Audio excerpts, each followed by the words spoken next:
Fíjense que cada uno de los profetas menores, que son 12, tiene una fecha y está profetizando a un reinado los tiempos de un rey. Ese es el tiempo por donde vemos la fecha, y puede ser en el norte o en el sur. Y había una profecía para Nínive, y que primero va a ser Jonás.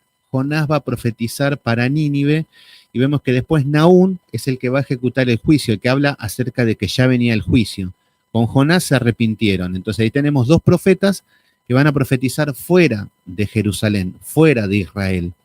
Lou Martínez, Lizzy María Moreno, Mec L, Fernando Ham, ¿cómo anda mi amigazo querido ahí?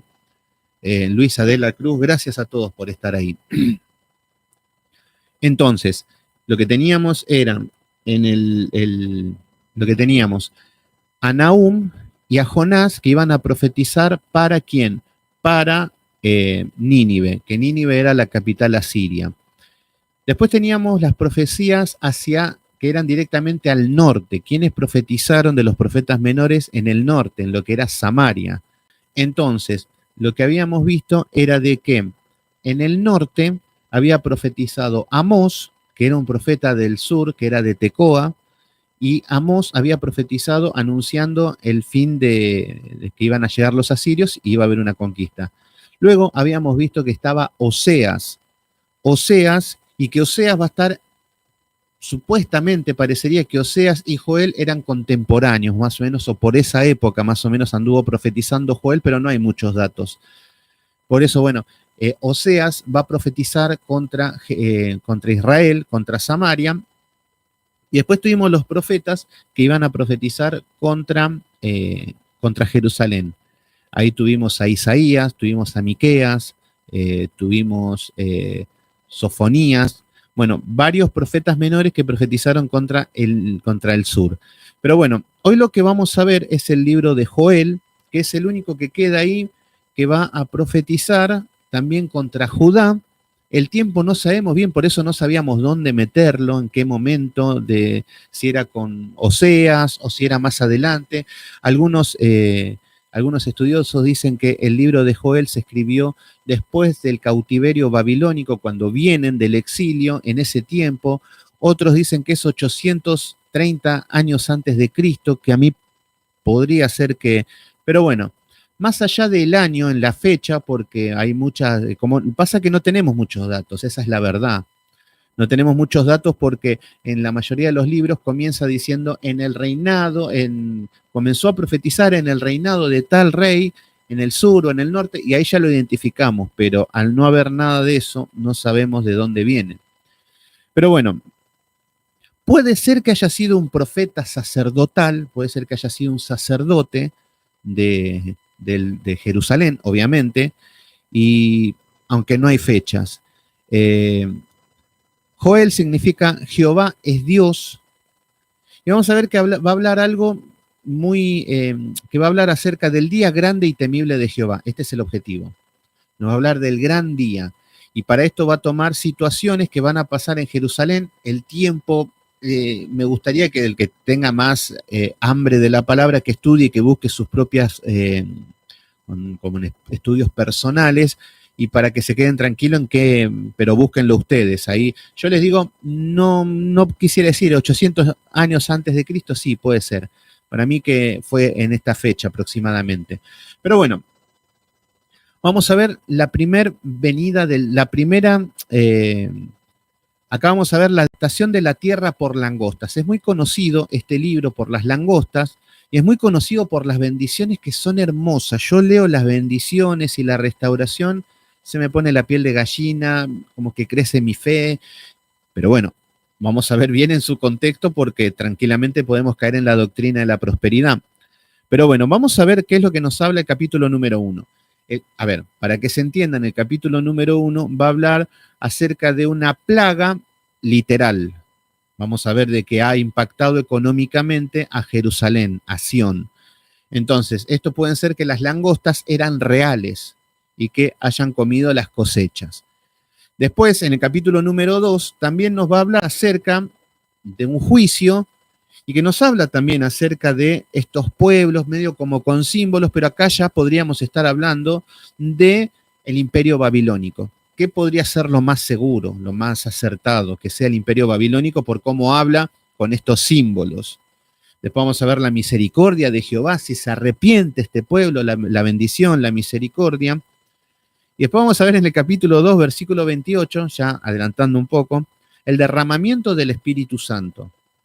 Y vamos a ver, muchos dirán, es hablar en lenguas. Y bueno, es un libro muy lindo. A mí en mi época me impactaba mucho. En mi época, cuando yo estaba muy quebrantado, muy como desamparado, el libro de Joel, estas promesas me ayudaban a tratar de salir un poco de la desesperación.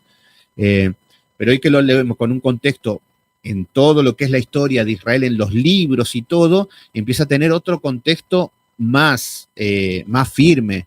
Porque uno por ahí toma la bendición, o por ahí tomaba de que mi pueblo nunca más será avergonzado, todo, y uno que se siente quebrantado era hermoso. Pero hay que ver en el contexto en el que se escribe. Bueno, capítulo número 1. Vamos a ver la devastación por las langostas, la tierra por las langostas. Esto tiene que ver con un impacto económico. Palabra de Jehová vino a Joel, hijo de Petuel. Versículo número 2. Oíd esto, ancianos. Fíjense que está diciendo, oíd esto, ancianos. ¿Qué vemos acá? Ya automáticamente la palabra profética de Dios a Joel, que puede ser un sacerdote de Jerusalén, puede llegar a ser, dice, oíd, ancianos, y escuchad todos los moradores de la tierra. Fíjense que el mensaje comienza diciéndole a los ancianos. ¿Por qué? Porque son los maduros en la fe. Son las personas que tendrían que tener el norte, son las personas que tendrían que guiar al pueblo.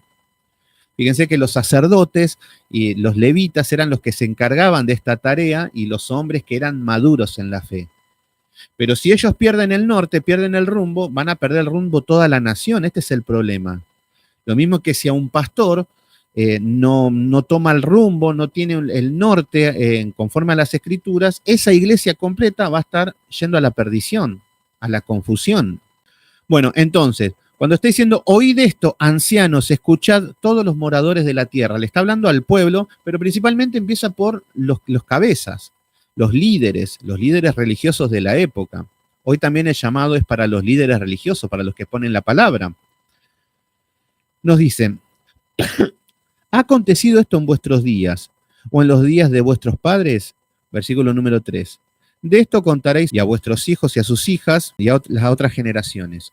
Acá vemos que está anunciando un mensaje que va a acontecer algo que está empezando a acontecer acá, lo que va corriendo con las escrituras, de que lo que va a acontecer va a ser algo grande, como que va a ser algo que se van a acordar por generaciones. Es como decir, por ejemplo, acá en Argentina nos acordamos, no, en el 2001 hubo una crisis económica en el 2001, donde el dólar, ahora estamos entrando en otra crisis. Pero es como que decir, no, y en el 76 en Argentina la dictadura militar. Entonces, hay etapas y hay eventos de la vida de las personas y de las naciones donde quedan como algo histórico. Por eso está diciendo que se van a acordar los hijos, las hijas, los nietos, por generaciones. Es como que va a ser un evento, y esto es lo que está hablando de que va a ser un evento en el que va a pasar algo que va a quedar para la historia. Bueno, acá le está diciendo que de esto se iba a contar por generaciones. ¿Y qué es lo que va a contar? Porque también tenemos recuerdos lindos. Por ejemplo, en Argentina tenemos recuerdos lindos. En el 86, que Argentina ganó un mundial. Y paremos de contar, en Argentina los momentos lindos fueron deportivos, lamentablemente. Porque por ahí no hay otras cosas tan grandiosas, que sí, las tienen que haber. Pero acá está hablando acerca, en el versículo número 4, nos va a hablar acerca de que esto de lo que van a hablar va a ser pobreza y miseria. Versículo número 4. Lo que quedó de la oruga comió el saltón, y lo que quedó del saltón comió el revoltón, y la langosta comió lo que el revoltón había quedado. Y acá nos viene a hablar nos habla de la oruga, del saltón, del revoltón y de la langosta. Algunos dicen de que es el mismo animal, diferentes procesos, como diferentes etapas donde va pasando esta plaga, pero en simples palabras nos quedamos con lo que es la langosta, que es el significado de depredadores. Por ejemplo, una de las plagas que el Señor había enviado a Egipto, había las langostas que habían comido todas las cosechas. Entonces, esto es sinónimo de pobreza, de miseria, porque cuando cuando las langostas se comen el alimento, son imparables, por eso son plagas. Y vemos que esto lo que va a hacer es que un año sin alimento, esto es lo que va a pasar. Entonces, acá nos está hablando acerca de que comieron todo. Lo que comió la oruga, lo comió el revoltón, o sea que no quedó nada. O sea que de lo que va quedando va comiendo las plagas, es como que van devastando todo. Entonces, acá, aparentemente, y lo más certero es que en el capítulo número 1 esté hablando no de símbolos, no de una representación, porque también podríamos decir que las langostas podría representar un ejército enemigo, podría representar los asirios, podría representar Babilonia, podría representar cualquier situación donde que sea como una plaga. Pero no está hablando de eso precisamente, apunta más a que está hablando de la pobreza y la miseria que van a vivir en Sión y en Jerusalén durante este tiempo, una prueba. ¿Y qué significa esto? Acá lo que vamos a ver es que Dios los va a llevar a esta pobreza y a esta miseria, obviamente por consecuencias de sus pecados. Y acá vamos a ver cómo este pueblo los lleva al Señor a que se acerquen a ellos, porque muchas veces nos puede pasar que cuando estamos en el medio de un juicio, en el medio de algunas plagas, en alguna cuestión económica, en alguna cuestión lo que sea, que puede ser que estemos con el agua hasta el cuello, ahí lo que tenemos que entender es que es un llamado al arrepentimiento. Porque muchas personas lo primero que hacemos es salir corriendo de la prueba. Lo primero que hacemos es, viene la prueba y huimos, nos queremos alejar más de Dios. Y Dios dice, no, yo le pongo la prueba para que se arrepientan y para que vengan a mí. Este es el concepto que tenemos que tener, eso es conocer el carácter de Dios. Entonces, la prueba es abrumadora, nos quedamos congelados, nos quedamos helados, diciendo, ay, ¿qué hacemos? ¿Hacia dónde vamos? Y lo primero que queremos hacer es salir corriendo de Dios. Pero no, lo que está haciendo el Señor está llevándonos a estas pruebas, llevándonos a estas crisis, porque nosotros, nuestro corazón duro y perverso, no lo hacemos cuando estamos en nuestro sano juicio, cuando estamos bien económicamente, cuando estamos holgados en todo lo que es salud, y no nos acordamos de Dios. Entonces, en el versículo número 4 nos está hablando de la pobreza, de la miseria y de que la langosta está haciendo estrago. Versículo número 5 nos dice, despertad, borrachos, y llorad. Fíjense lo que está diciendo. Ante esta situación de miseria, de pobreza, esto lo podemos interpretar a nivel nación, que nosotros estamos involucrado en nuestra nación en la que pertenecemos y en la que vivimos y podemos estar pasando muchas cosas malas, o de manera personal. De manera personal puedo estar viviendo en miseria, puedo estar viviendo en pobreza, pero a consecuencias de que me he alejado de Dios. Fíjense que este pueblo hacía los sacrificios todos los días, hacían todas las obras religiosas, las hacían todas, pero estaban lejos de Dios. Yo puedo ir a la iglesia, puedo tener corbata, puedo hacer todas las cosas que Dios demanda en el culto, pero puedo estar muy lejos de Dios. Y esto es lo que está mostrando. Por eso vemos que Joel está diciendo despertad. Y cuando dice borracho, no está bien que, no recuerdo qué libro de los profetas hablaba de que los sacerdotes eran borrachos, de que así estaban ministrando. Pero lo que está diciendo ahora, está borracho, significa estar fuera de la realidad, estar en otro sentido, estar como anestesiado, como que no tenemos noción de lo que está aconteciendo. Entonces, lo que hablaba era de una borrachera inmoral, una borrachera que tenía que ver porque no tenían sensibilidad moral, no estaban conforme a las escrituras. Entonces, lo que está diciendo, despiértense, borrachos. Entonces, el borracho significa, por ejemplo, yo estoy en Argentina. Estamos hablando de que la inflación se está disparando. El presidente dice que la culpa la tuvo la pandemia, que ya pasó hace un tiempito. Ahora la culpa la tiene la guerra de Ucrania con Rusia, claro. Y nosotros decimos, pero ya no están tomando el pelo. Pero bueno, más allá de lo que estén diciendo, que cómo se estén escudando, el tema es que Dios está ejecutando los juicios. El tema es que, ¿qué es lo que está pasando con el pueblo que se hace llamar cristiano? Están borrachos. Fíjense que ante esta situación, lo que tendrían que estar haciendo es predicar el Evangelio. Cada uno tiene su nación. Ante la hostilidad económica, y vemos que los juicios que el Señor siempre fueron hambre. Cuando hay hambre, vemos que son los juicios de parte de Dios, y siempre que el Señor ejecuta los juicios es porque hay pecado. Bueno, ¿qué hacemos como iglesia? ¿Qué hacemos como luz? ¿Qué hacemos como sal? Vamos a cualquier iglesia, ¿qué hacen ustedes? Y hablamos en lengua. Entonces hablamos en lengua y todos estos problemas ya se solucionan. Bueno, buenísimo. Después vemos a 5 hermanetes que se juntan en la casa del hermano Pascualín, se dan la mano y se ponen a orar y a reprender el espíritu de langosta. Se ponen a reprender el espíritu de pobreza y de miseria para que se solucionen todas las cosas. Entonces ahí empezamos a ver que están borrachos. Yo escuchar hablar a una persona en lengua y pensar que la persona piense de que está desatando una guerra universal, está borracho. No hay otra palabra. Porque está fuera de los sentidos comunes. No está haciendo lo posible para conocer la palabra escrita. No quiere vivir en santidad, pero eso sí, viven de mucha magia. Y ahora en un momento aparece los sueños y visiones, que con esto agárrense. Y no solamente estar predicando el evangelio, porque hay personas que agotan a las personas predicando. Ya cuando una persona te cansa con el evangelio es porque no tienen testimonio de nada. Es porque si callate, vos vivís como un impío y me venís a hablar de Dios, así te tratan muchos. Ese es el problema, por eso están borrachos. Hay gente que te dice, el Señor tiene un plan maravilloso para tu vida. Bueno, aceptalo vos primero. Así te dice la gente. Pero bueno, esas cosas vemos porque están borrachos, porque están ebrios, porque están fuera de la realidad, fuera del sentido común.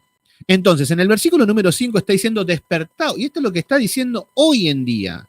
Fíjense si no es actual esto.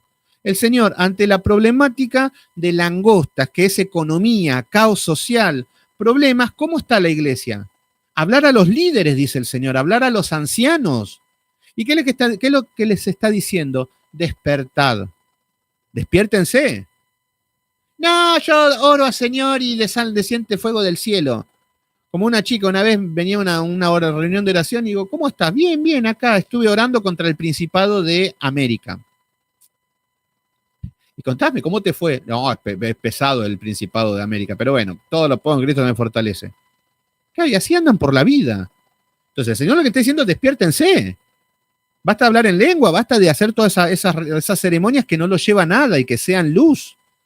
Bueno, despertaos, borrachos, y llorad. Los está llevando a quebrantarse, a arrepentirse de sus pecados. Gemid. Todos los que bebéis vino. Entonces le está diciendo, todos los que están borrachos, todos los que beben vino, este vino es un ejemplo. Porque tranquilamente puedo tomar este versículo y decir, bueno, yo como no soy borracho, no me gusta el alcohol, esta palabra no es para mí. No, te está hablando a vos también porque bastante delirante sos con la religión que has inventado, con la religión que seguís, que profanás, que profesás, perdón, que profanás también. Bueno, llorad, gemid, todos los que bebéis vino, a causa del mosto que se os es quitado de vuestra boca. Entonces, lo que está diciendo es que llora. A ver, lo que está diciendo el Señor es que, mira, yo cuando estás bien económicamente, todo, no puedo, la palabra no hace ningún efecto, no hace ningún impacto. Tu corazón sigue duro y sigue intacto. Ahora, a causa de que les quito el mosto, a causa de que les quito el salario, la economía, el pan, ahí van a empezar a llorar, ahí van a empezar a clamar, ahí van a empezar a gemir. Esto es lo que está diciendo el Señor. Y acá lo que estamos viendo es un acto de amor plenamente. Nosotros vemos un Dios malo. ¿Por qué el Señor me tiene que dar hambre para que yo me acerque a Dios? ¿Por qué mejor no me hace que me acerque a Dios desde Cancún, desde un crucero con mucho dinero? Ahí sí yo lo voy a amar a Dios. Mentira. El Señor tiene que llegar a este extremo de dejarnos secos, de dejarnos vacíos, para poder escuchar su palabra, para poder ser sumiso a su palabra. Versículo número 6. Entonces acá vemos la situación en la que se encuentra. Vemos un gran juicio a nivel nacional, porque esto está pasando en la nación de Jerusalén, de Sión. Vemos que está haciendo un juicio nacional, vemos que le está hablando a los ancianos y les está diciendo que están borrachos, el pueblo que están borrachos, que están fuera de órbita, hoy también. Fíjense que estamos viviendo tiempos de juicio donde Dios está ejecutando los juicios en las iglesias, en las naciones, y en las iglesias están pidiendo que Dios los bendiga, que abra la puerta de los cielos. Y es como decir, ¿están locos ustedes? Yo mismo les estoy enviando hambre y ustedes están queriendo abrir la puerta de los cielos. No entienden nada, está diciendo Dios. Por eso, muchas personas dicen, abrimos la puerta de los cielos, pero no te das cuenta que Dios mismo te la cerró. ¿Quién sos vos para querer abrirla? Esta es la situación. Entonces, ante esta situación de un pueblo duro, que el Dios lo está llevando a que se arrepientan a través de la aflicción, es un gesto de amor. Es un acto de amor. ¿Por qué? Porque Dios ama a su pueblo. Entonces, Dios va a hacer todo lo posible para que se acerquen a Él. Ahora, si no fuese su pueblo, bueno, arréglense, manéjense, hagan lo que quieran. Después nos vemos en el juicio. Bueno, versículo número 6. Porque pueblo fuerte e innumerable subió a mi tierra. Fíjense que acá está hablando de las langostas en este caso. No está hablando de un ejército enemigo. Entonces está hablando que un pueblo fuerte está hablando a estas langostas que están comiendo todas las cosechas. Y nos dice, sus dientes son dientes de león y sus muelas, muela de león. Entonces, está poniendo un ejemplo, acá no hace falta ir a Apocalipsis y ver los símbolos, porque está hablando de una langosta como representa, como que tiene dientes que come todo, como que es algo agresivo, que va a cortar con toda la economía, que va a llevar a la pobreza. Esto es lo que está representando, no es nada más que esto. Versículo número 7 nos dice, asoló mi vid, destrozó mi higuera, del todo la desnudó y derribó. Sus ramas quedaron blancas. Entonces está dando un ejemplo de un panorama de hambruna, de sequía, de pobreza, de miseria. Y fíjense si las naciones no se encuentran, a no ser que estén en en un país desarrollado, que por ahí el problema será otro y por ahí no el económico, o por ahí están en una ciudad, un pueblo donde no están pasando esto, pero son uno de los tantos juicios que Dios ejecuta. Entonces acá está hablando va a haber un caos económico, porque le está diciendo que asoló la vid, acá estamos viendo que la uva y el vino, listo, no hay más. Destrozó mi higuera, está hablando acerca de los frutos, de los recursos naturales, y que desnudó y la derribó. Sus ramas quedaron blancas, esto significa vacías, que no quedó sin nada, imagínense, que abran la heladera y no hay nada, no tengan para comer. Está mostrando ese ejemplo. Porque no seamos tan lelos de decir, no, esto pasó en la antigüedad. No, en tu cara también está pasando. La pobreza, la miseria, estamos viendo los juicios de Dios. Ahora, ¿en qué situación estamos? Esto es lo que tenemos que ver. Y cómo actuar. Versículo número 8. Llora, tú como joven vestida de cilicio por el marido de su juventud. Acá está poniendo un ejemplo. A llorar, muchachos. Es tiempo de sufrir, es tiempo. Por eso en la palabra nos dice en Eclesiastés que hay un tiempo de reír, un tiempo de llorar. Bueno, hay un tiempo para todo. Bueno, acá estamos viendo un tiempo de sufrir y es necesario. Tampoco va a ser todo sufrimiento toda la vida. El Señor da un tiempo, y por eso es un tiempo para reír, un tiempo para sufrir. Pero fíjense que van a cualquier iglesia hoy en día y todos están muriendo de la risa. Todos haciéndose los payasos, todos divirtiéndose, todos alegres. Porque dicen que eso es la presencia de Dios. Alégrense, el gozo es hacernos los payasos a más no poder. Pero ahí estamos viendo de que los que quieren vivir de fiesta no entendieron nada de los tiempos. Tenemos que ser muy lelos si pensamos que todos los días vamos a vivir riéndonos. Tampoco vivir toda la vida llorando. Por eso hay muchas personas que tienen más problemas que Job. Siempre problemas, siempre en angustia, siempre caída para abajo. Siempre la vida es gris para ellos. No, por eso qué lindo cuando con mis hermanos hay tiempo de alegría. Sí, hay tiempo de gozo. Hay tiempo de restauración. Hay tiempo de lucha. Hay tiempo de guerra. Hay tiempo de mortificar el pecado. Hay tiempo de aguantar. Hay tiempo de soportar las pruebas. Entonces, hay que saber diferenciar. No es porque muchos se creen que los cristianos andan saltando de nube en nube tocando el arpa en la tierra. No funciona así. Y se van a llevar una gran desilusión porque van a idealizar un mundo como Alicias en el País de las Maravillas y se van a encontrar con otro mundo totalmente diferente. Y ahí va a estar la desesperación, ahí el cristiano va a entrar en caos, ahí no va a tener rumbo, ahí va a blasfemar contra Dios, ahí va a vender el alma al diablo y así van a estar caminando. Y ellos sí que van a estar pensando de que Dios los quiere salvar, que los quiere ayudar. Y no, están perdidos. Bueno, ahora le está diciendo que llore como una joven vestida de cilicio por su marido de su juventud. Está hablando como una jovencita que está llorando por su marido. ¿Se entiende? Como una mujer que ha perdido a su marido. Entonces está hablando como una mujer de luto. Lloren así, como una... A ver, y para una mujer, y más joven, perder a su marido era algo totalmente terrible. Ya quedaban desclasados, quedaban como que no tenían una posición social, las viudas, los huérfanos, era un escalafón muy bajo de la sociedad. ¿Por qué? Porque no tenían amparo de nadie. Entonces, una mujer que, y encima era muy común, porque no es como hoy que decimos, bueno, quedó viuda una mujer porque al hermano, bueno, lo pisó un tren hace 7 años. No, porque no, acá vemos que no es muy común que queden viudas hoy en la actualidad, porque más allá de que algún accidente, pero en esta época iban a la guerra.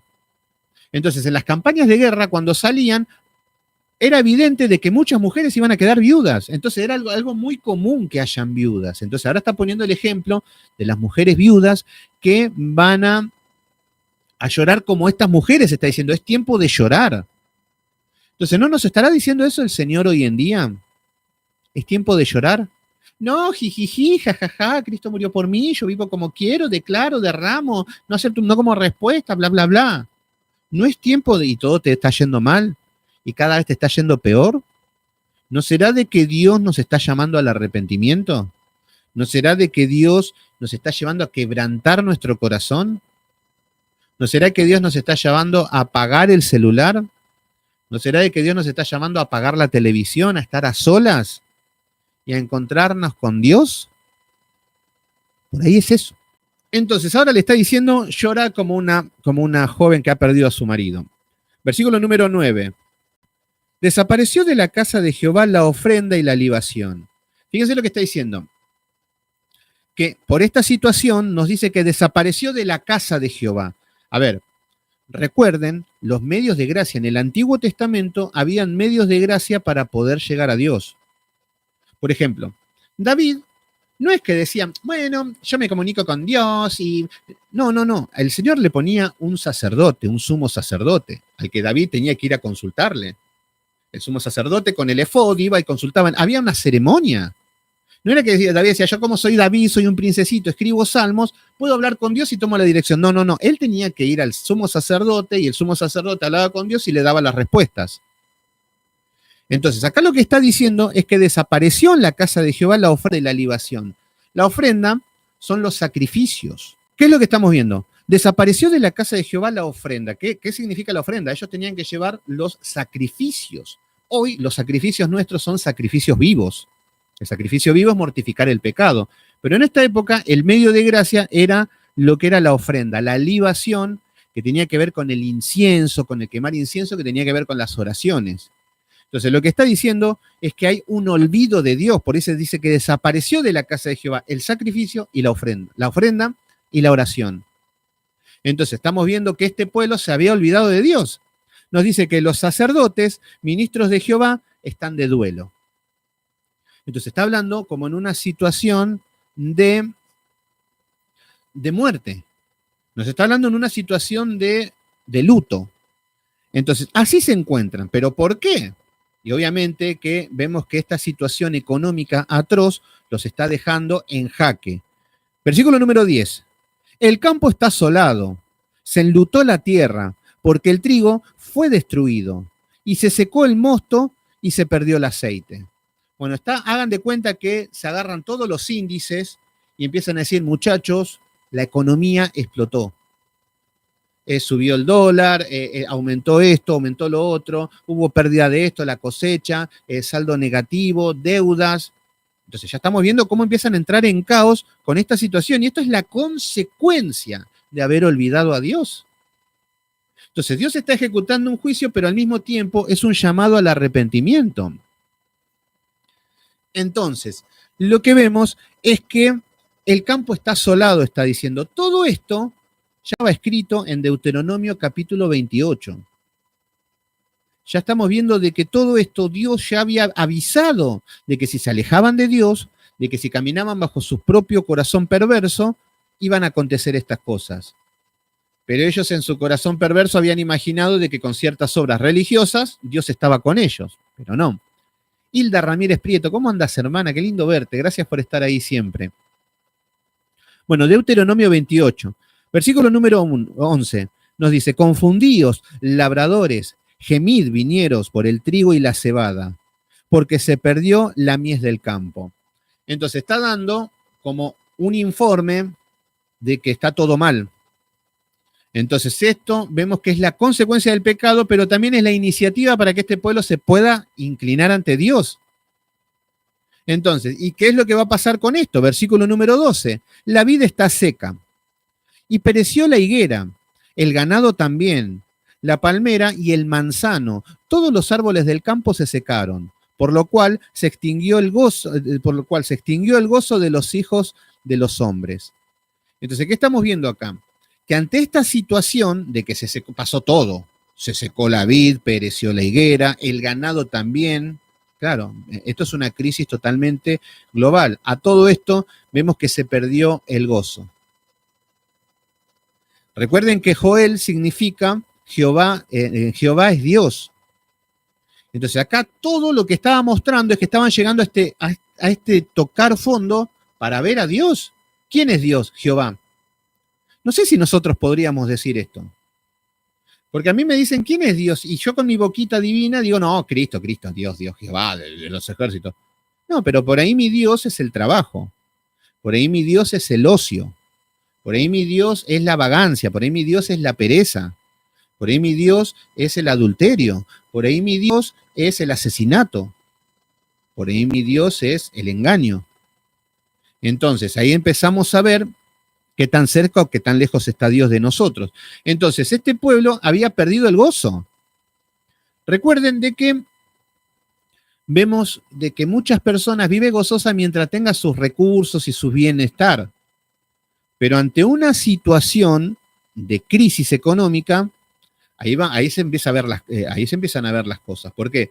Porque empieza a ver su propia insuficiencia, que el hombre no puede satisfacer sus necesidades. Y esto es lo que Dios quiere que entendamos cuando tenemos dinero. Cuando estamos bien económicamente, gracias, Señor, viene de parte de Dios.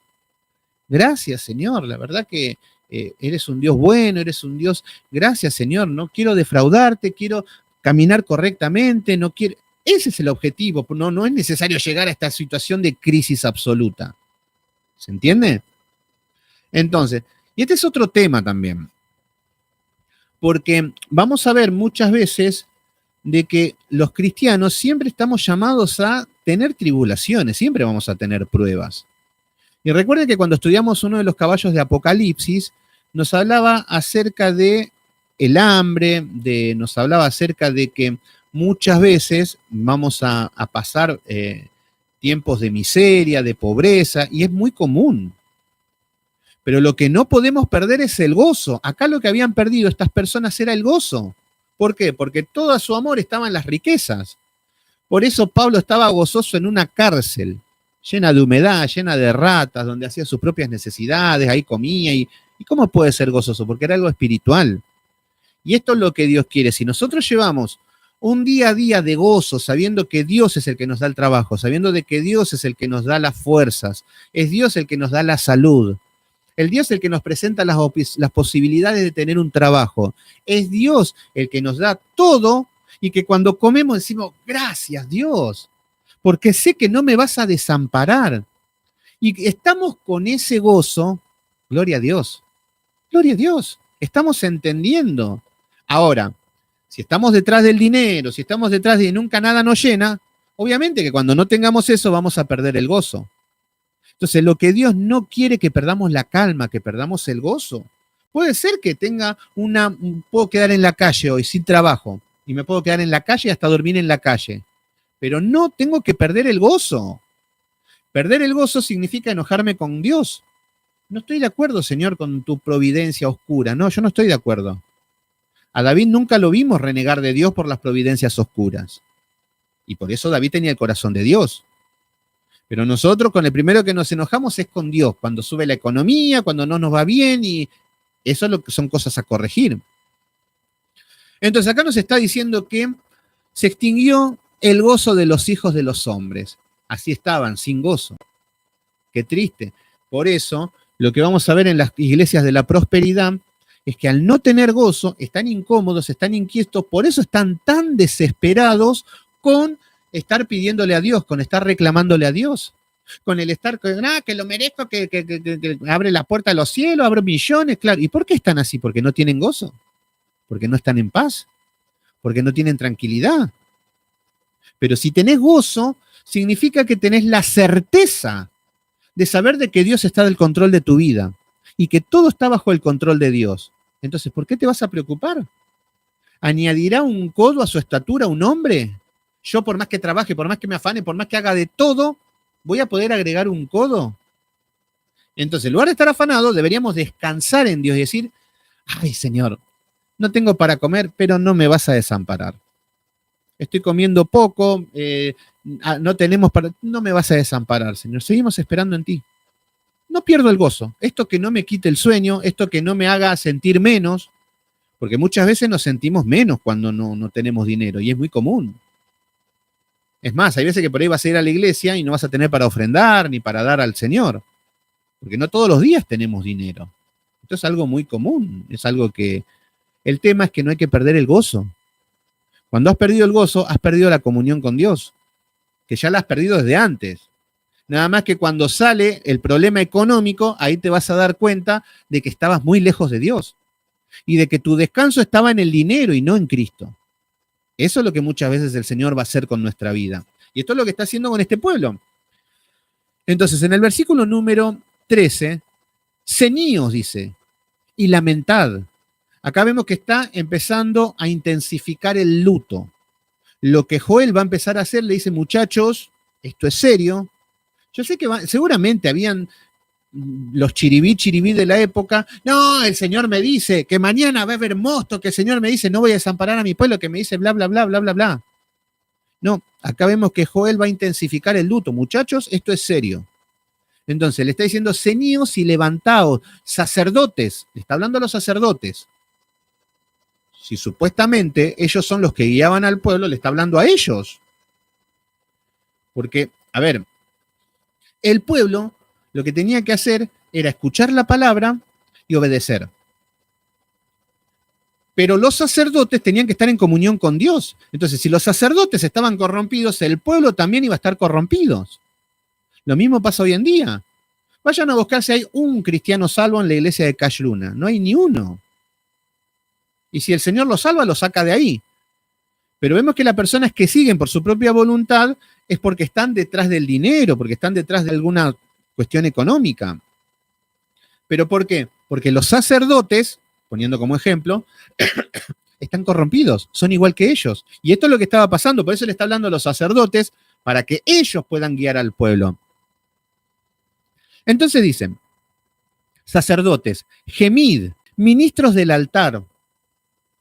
Recuerden que en este tiempo el altar era el altar de bronce, donde hacían los sacrificios. Recuerden que los sacerdotes hacían un trabajo de carniceros. Ellos tenían que cortar los animales, sacar las entrañas, quemarlo. Encima tenían que tener vestiduras blancas. El sacerdote, en el día de los sacrificios, estaban bañados en sangre. Era como un carnicero con ropa blanca y todo manchado de sangre. Ese era el trabajo de ellos. Entonces acá le está diciendo, gemid, ministros del altar, todos los que tenían que comer los panes de la proposición, los que tenían que hacer todas las ceremonias, les está hablando a ellos. Les está diciendo, venid, dormid en cilicio. ¿Qué significa el cilicio? El cilicio era como una ropa áspera que representaba el malestar de la persona, la angustia, la aflicción, la amargura. Entonces esta ropa de cilicio era una ropa que picaba mucho, que era muy áspera, como un animal muy incómodo, y al ponerse esto, era como estar humillado, como estar incómodo, como estar llorando, como estar de luto. Entonces los está invitando a dormir en cilicio, ministros de mi Dios, porque quitada es de la casa de vuestro Dios la ofrenda y la libación. ¿Qué es lo que está diciendo? Humíllense porque Dios ya no escucha más. Humíllense porque ya el Señor no va a escuchar, no va a aceptar esas ofrendas, no va a aceptar esa libación. Es como decir que vayamos a la iglesia de Chiribí, muchachos, Dios ya no los escucha más. Ya dejen de reclamar, dejen de decretar, dejen de decir no acepto un no como respuesta, porque el Señor ya no los escucha más. Arrepiéntanse. Algo así sería el llamado que está haciendo Joel a este pueblo de Jerusalén. Entonces, exactamente, Lou, con el mismo material que están hechos los costales de papa o esos costales medios amarillos con bueno, algo muy, muy rústico es el material. Bueno, entonces les está diciendo de que Dios no está escuchando, así que muchachos, arrepentirse. Versículo número 14, proclamad ayuno. Fíjense lo que está haciendo, ahora está haciendo un llamado público. Y está llamando al pueblo, porque tampoco va a empezar a decir, bueno, ahora son los sacerdotes lo único que tienen que revertir esta situación. No, no, no, no, no. Le está hablando a los sacerdotes primero porque son los que tienen que guiar al pueblo. ¿Se entiende? Y ese es el grave error de muchas iglesias. Hay pastores que hacen todo. El pastor tiene que andar llamando a Juanito, a Pedrito que no quiere volver, tiene que poner el techo, tiene que limpiar el baño, tiene que hacer sonido, y hace todo el pastor. Y vemos que no funciona así. Hay iglesias que el pastor, en el afán de querer llevar adelante todo, termina haciendo todo. Pero no es la obra solamente del pastor. El pastor tiene que enseñar y guiar al pueblo, y el pueblo tiene que nutrirse de esa palabra y tomar cartas en el asunto. Por eso acá está diciendo, proclamad ayuno, convocar asamblea, le está diciendo a los sacerdotes, ustedes que son los líderes, que son los capos, junten una asamblea, congregad a los ancianos, llamen a los más sabios, llamen a los más maduros en la fe para salir de esta situación. Llaman a que estén unidos. Entonces dice, y a todos los moradores de la casa de Jehová vuestro Dios, y clamad a Jehová. Está llamando a todos los moradores de la casa. Entonces, acá está haciendo una reunión general para todos, porque todos tienen que llevar adelante. Fíjense cómo está la situación hoy, y la iglesia más desordenada no puede estar. Más individualista no puede estar la iglesia. Fíjense que los predicadores, cada uno por su lado, cada uno con su red social, cada uno con su grupete, nadie son capaces de decir congreguémonos todos en el mismo sentir que es en Cristo. Entonces estamos viendo que Joel los está llamando, en una situación crítica los está llamando a que estén todos en comunión. ¿Y para qué es esto? Porque me imagino de que ellos seguramente no se llevaban bien. Seguramente el sacerdote tenía un problema con el otro, el anciano con el otro, por eso estaban en esta decadencia social. Pero no era un tiempo para hacer amiguetes ni nada, no, era un tiempo para arrepentirse, para pedirse perdón. Esto es lo que estamos viendo en este momento. Era tiempo de decir al hermano, mirá, yo te fallé, yo te pido disculpas, te pido perdón, pero tenemos que estar juntos. Importa muy poco mi orgullo, mi soberbia, y te pido perdón y te pido que me perdones. Es tiempo de eso. Tal vez es tiempo de reconciliarnos con hermanos que hace 1000 años que no nos vemos y que ya ni nos acordamos por qué no nos peleamos, pero ni nos hablamos.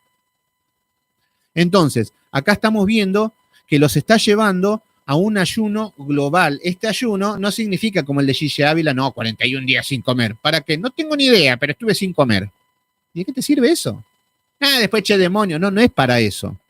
El ayuno significa dejar de lado la carne, dejar de lado el comer, la glotonería, dejar de lado todo lo que es el entretenimiento. Es tiempo de llorar. Esto es lo que nos está llamando el Señor. Es tiempo de llorar, proclamad ayuno y clamar a Jehová. Fíjense que clamar a Jehová no es lo mismo que orar. Clamar a Jehová significa pedirle a Dios desesperadamente, con gritos, con lágrimas, como puedan. Pero la evidencia va a ser que va a haber un cambio de conducta, que va a haber un arrepentimiento y que no se vuelve a hacer el mal que estaban haciendo. Esa es la evidencia. No hace falta que llores tanto. Por ahí si tenés que llorar, desahogate. Pero vamos a ver que el arrepentimiento no tiene que ver con cuántas lágrimas hay, con cuánto llores, sino con cuánto te arrepentís. Yo me acuerdo en una iglesia donde estaba, había gente que oraba, Padre exaltado, Dios de la gloria, amén, acá está tu siervo. Y lloraba y gritaba y por momentos como que se quedaba callado y como que entraba en trance. Y hacían cosas así, buenísimo. Pero no había ningún fruto de arrepentimiento. Por eso vamos a ver que tiene que ser un arrepentimiento genuino. Acá le está diciendo que clamar. Versículo número 15. Ay del día, porque cercano está el día de Jehová. Por eso el título es el día grande y temible de Jehová. Está hablando de, a ver, recuerden cómo tiene que ser, cómo lo estudiamos. Estamos hablando en la época que están viviendo una hambruna, que por eso los está llevando a un arrepentimiento, pero cuando está hablando del día grande y temible de Jehová, que está diciendo acá en el versículo número 15, porque está cercano este día de Jehová, puede ser con los babilonios o en la segunda venida. Así lo estudiamos siempre, no tiene por qué cambiar hoy. Entonces, en la segunda venida está hablando de que el día cercano, y esto es lo que nos está diciendo, clamad, ayunad. Es tiempo de pedir perdón, es tiempo de arrepentirnos, es tiempo de vestirnos de cilicio, porque el día está cercano. ¿Qué pasaría si viene hoy el Señor? No, no, Señor, espera que me arrepiento y que le voy a pedir perdón a mi mamá, a mi papá y a mis hermanos. Entonces, lo que está diciendo, porque cercano está el día de Jehová, ya sea que venga Nabucodonosor y que haga desastre, que iba a ser el juicio para ellos, o en la segunda venida. Entonces, vendrá como destructor por el Todopoderoso. Fíjense, bueno, acá nos habla como destructor que en la segunda venida va a venir con vara de hierro como destructor, o que va a venir Nabucodonosor a ejecutar los juicios, ya lo dijimos. Versículo 16. ¿No fue arrebatado el alimento de delante de nuestros ojos, la alegría y el placer de la casa de nuestro Dios? Versículo número 17. El grano se pudrió debajo de los terrones, los graneros fueron asolados, los alfolíes destruidos, porque se secó el trigo. Bueno, le sigue hablando del panorama en la que se encuentran, totalmente devastados, y a lo que los está llevando al arrepentimiento. Está complicado, está diciendo que se pudrió el grano. Acá estamos viendo que ataca con todo el Señor. No solamente las langostas, estamos viendo todo un desequilibrio económico. Fíjense que está diciendo los alfolíes fueron destruidos. A ver, una vez me moría de la risa. En una iglesia decía, había una caja que era para poner los diezmos y decía alfolí. Y a ver, alfolí significa un granero, no significa una caja para poner los diezmos. Y es más, los diezmos tenían que llevar el grano y el trigo y a un granero donde los guardaban, una reserva. Entonces acá estamos viendo que un alfolí eran destruidos, estamos viendo de que los recursos, es como decir el dinero del banco era el alfolí para la época. Mis ahorros se acabaron todos, no quedó nada en el alfolí. Esta era la situación. Por eso vemos que van a pasar hambre, porque acá las cosechas eran de un año al otro. Acá estamos viendo que no tienen nada y encima está todo, se pudrió el grano, vemos que los graneros fueron asolados, significa de que no hay nada de dinero. Entonces acá estamos viendo que los alfolís son destruidos porque se secó el trigo. Entonces al secarse el trigo, se pudrió, está listo. Estamos viendo que una situación de escasez. Versículo número 18. Como gimieron las bestias, cuán turbados anduvieron los hatos de los bueyes, porque no tuvieron pastos. También fueron asolados los rebaños de las ovejas. Fíjense que no solamente es un asunto de langostas. Acá estamos viendo de que ahora los animales también están corriendo riesgos. Por eso es muy similar a las plagas de Egipto, que da la casualidad que el Señor ejecuta las plagas no porque esté aburrido, sino por la desobediencia del pueblo.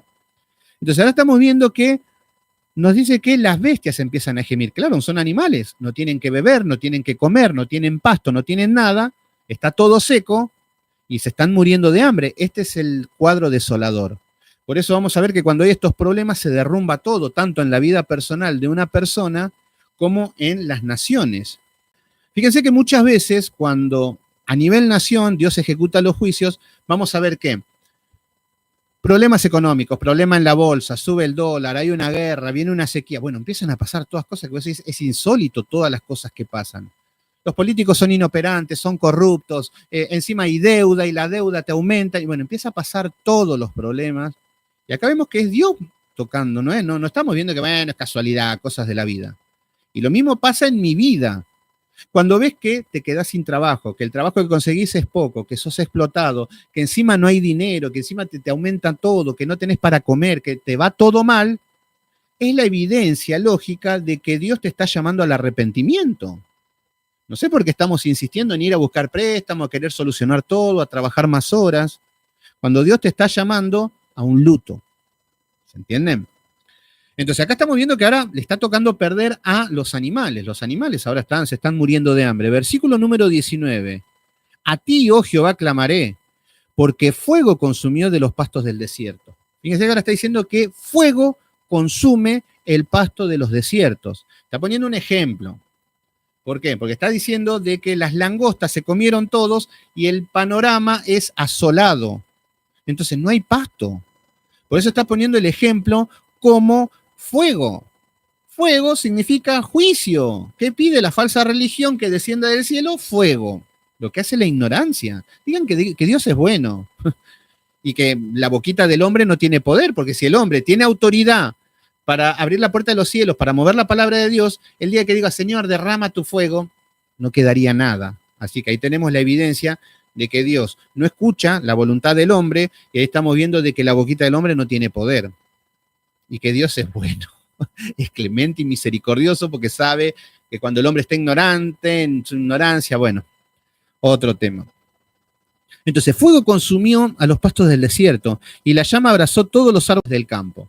O sea que no hay frutos en los árboles, no hay pasto, no hay nada. Las bestias del campo bramaron también a ti. Fíjense que está diciendo, bramaron también a ti, porque se secaron los arroyos de las aguas, y fuego consumió las praderas del desierto. Bueno, este cuadro es que no es un fuego totalmente literal, es un ejemplo de cómo todas estas langostas comieron, entonces como que haya pasado el fuego, como que hubo un incendio, como que no sirve nada.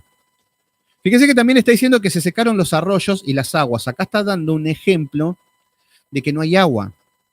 Se secaron los arroyos. ¿Y esto qué tiene que ver con las langostas? Bueno, la mano de Dios ejecutando los juicios. Pero lo que significa esto es que no hay agua, no hay palabra, no hay Biblia. Este es el tema. Entonces, las aguas se secaron. Entonces, cuando nos habla de que las aguas se secaron, está hablando de la palabra. Esta nación con agua seca significa que no hay Biblia. Por ejemplo, yo pongo el ejemplo de Argentina, que ahora en estos días se disparó la inflación a 6.7, que es la más alta, pero ¿qué vemos? Yo sé que todo, se prendieron fuego todo, que está todo quemado, que se pudrió el trigo, todo. El ejemplo ese lo estamos viviendo. Ahora, lo que tenemos que entender es que los arroyos se secaron. Sí, se secaron los arroyos. ¿Por qué? Porque no hay palabra de Dios. Eso sí, los arroyos están secos. ¿Por qué? Vayan a una iglesia a ver qué les enseña y se están tirando al suelo y haciéndose los payasos. Entonces, ¿qué agua va a haber? Entonces, acá estamos viendo una situación económica crítica. Entonces, puede ser que estemos pasando situaciones económicas críticas, como el pueblo de Israel. Ahora, es ahí donde tendríamos que parar la pelota y decir, a ver, ¿qué está pasando? Entonces, tendríamos que decir, a ver, pecados. Agarramos los 10 mandamientos y todos los que derivan de ellos y empezar a decir, acá estoy mal, esto no lo corregí nunca, Señor, me arrepiento y corregimos. Buenísimo. La tribulación ha servido para que mi hijo siga creciendo. Ahora, si estás caminando en obediencia, si estás caminando conforme a las escrituras, caminando bien, puede ser que te estés pasando una hambruna terrible. Es donde decir, Señor, ya va a pasar esta prueba, estás probando mi fe, nada más. Y caminamos tranquilos, con paz, con gozo, porque Dios está al control. Esa es la manera. Puede ser que estemos pasando pobreza y miseria por la consecuencia de nuestros pecados, nos arrepentimos, identificamos el pecado, nos arrepentimos y corregimos. Ese es el llamado. Y si estamos caminando en santidad, ya va a pasar la prueba. No hay más que eso. Pero el hombre es rebelde, vive en pecado y dale, seguimos dando vuelta para querer salirnos con la nuestra. Y eso no va a pasar. Dios no te va a bendecir en un contexto de pecado. Entonces,